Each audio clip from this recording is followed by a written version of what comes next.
Thank you very much, everyone, for joining me in the presentation of School of Mineral and Energy Resources Engineering. My name is Furkan Hussain, and I hold BSc, MSc, and PhD in Petroleum Engineering. I joined UNSW in 2012 as a postdoc, and now I'm Senior Lecturer and Undergraduate Coordinator at the school. My current research is about CO2 sequestration, which is to do with making our future carbon neutral alongside renewables and energy efficiency. And I'm going to be performing an activity later on, and you will get to see that, and you can actually adopt it and do it yourself at home. And my current teaching is about reservoir engineering and reservoir simulation, which is a large part of this teaching is CO2 sequestration as well. A little bit introduction to the school. Our school is among the top 10 resources schools in the world. So it's ranked currently 4th in US ranking and 8th in Shanghai ranking amongst all the mineral energy resources engineering schools in the world. And we are largest resources school in Australia with 46 staff, 24 academics and 22 professionals and 454 students in the school. We offer two disciplines, mining engineering and petroleum engineering, and for both disciplines we offer Engineering Australia accredited undergraduate and postgraduate degrees. So what is mining engineering and petroleum engineering? Mining engineering is to do with exploration and extraction of minerals from underground, and minerals means gold, silver, iron, and other several minerals we use in everyday life. And petroleum engineering is to do with exploration and extraction of oil and gas from beneath the earth, and this oil and gas we also use in everyday life. So now I'm going to talk a bit about the role of mining and petroleum engineering in our current life and in future. So there is a saying that if it's not grown, it's made from minerals or petroleum. And it's true. We look around, anything around us, if it's not coming from plants or vegetation, it is actually coming from petroleum or minerals. For example, it can be something very basic, such as toothpaste or toothbrush or a phone, which we use every day. So the toothpaste consists of several minerals. Toothbrush plastic comes from petroleum. In our phone, the metal part comes from mining. The plastic parts come from petroleum. Battery is full of minerals. And it can be something complicated, like a complex machinery. It can be some toys which kids play with.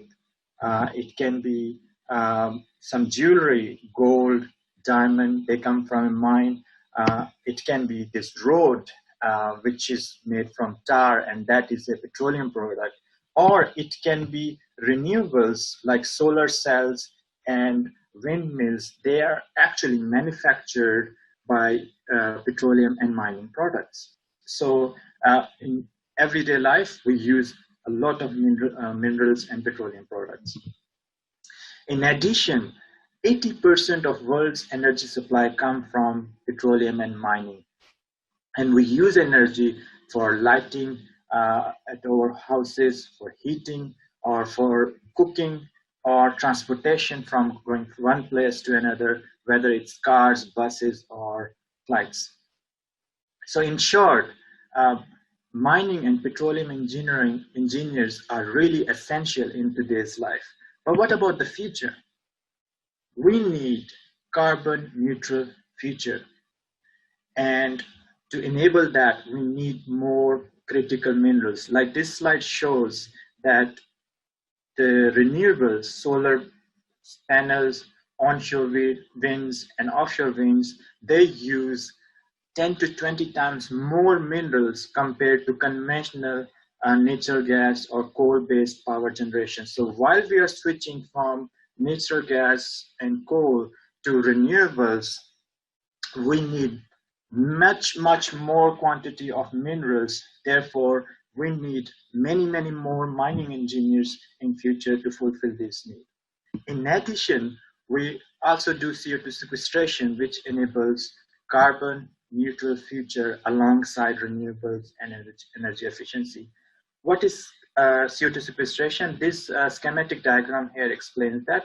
So on the left-hand side, we have a factory which generates some products, and while doing so, it creates CO2.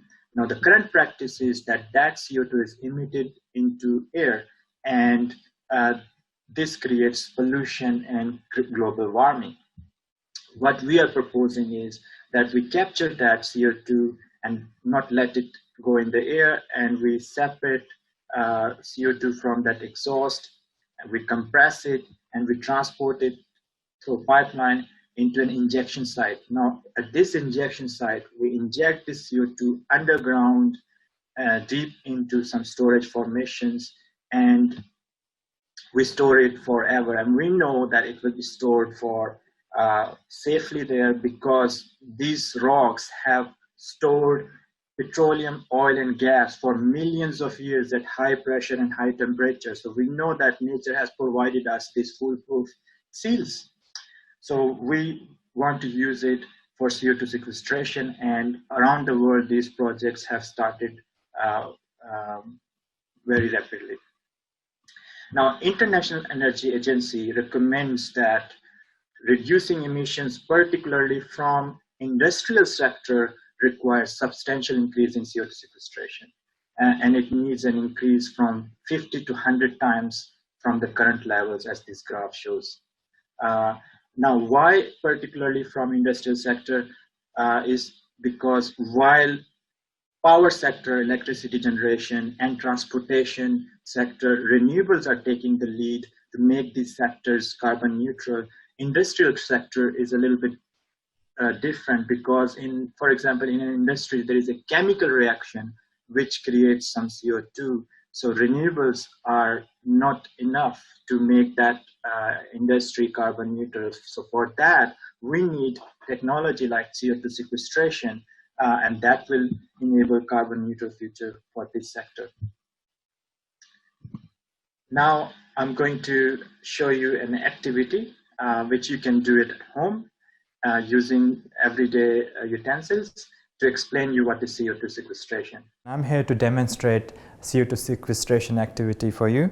We have this jar here, which represents our chemical industry. And in this chemical industry, let's suppose we have a reaction happening, and that reaction creates some CO2. So we can capture that CO2 coming out of this exhaust. The current practice is that we let that CO2 go into the atmosphere, which creates global warming and pollution, but we don't want to do that. So to avoid it, we can do CO2 sequestration. So instead of letting this CO2 coming out of exhaust pipe into air, we capture it through a pipeline, and we can inject it into an underground formation which is greater than 1 kilometer deep. Now, these lentils here represents that underground storage formations. Now, these lentils, when you pack them together, we can see that there are some holes in between the grains, and this storage formation has the same properties, that they have these holes in between the grains which are interconnected, and they can store CO2. And naturally, above these storage formations, we have some seals, some sealing rocks, like we have used a packing foam to represent sealing rocks. Now, these sealing rocks or foam also have some tiny little holes in them, but they are not interconnected.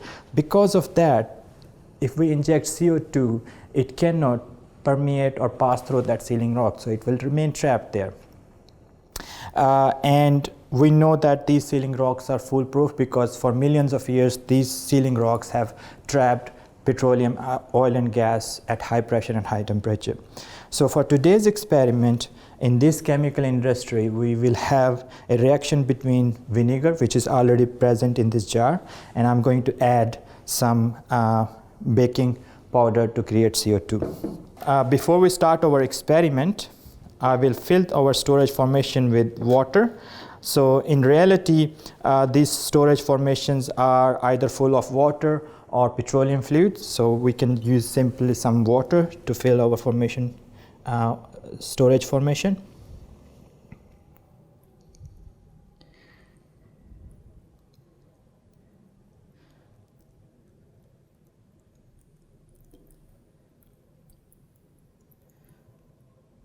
So our storage formation is full of water, which is also the natural case.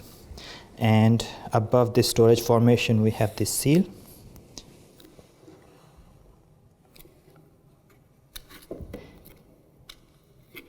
And we actually drill a well through the seal into the storage formation, which goes into the storage formation to inject CO2. And we will also drill another well far from the injection site. So I'm actually now inserting this tubing here, which represents a pressure relief well. So in reality, when we do CO2 sequestration, we also drill a pressure relief well away from the injection site. And the purpose of this additional well is to release the pressure from the formation. So when we inject CO2, the pressure in the storage formation will increase.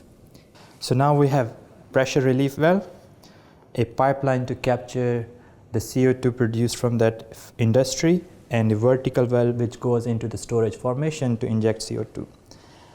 Now what we are going to do is we are going to start the chemical reaction in the industry, and we can put this vessel here to collect the produced water from the pressure relief well.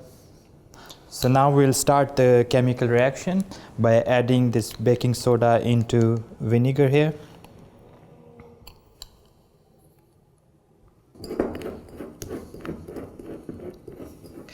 As you can see that there are bubbles coming up, and because we are injecting CO2, so this water is coming, and this is coming because we are injecting CO2 from the industry, and the amount of water which we produced is equal to the amount of CO2 which we have injected. So we can see we have almost produced 20 milliliter of water here, and this 20 milliliter of water represents 20 milliliter of CO2 ejected.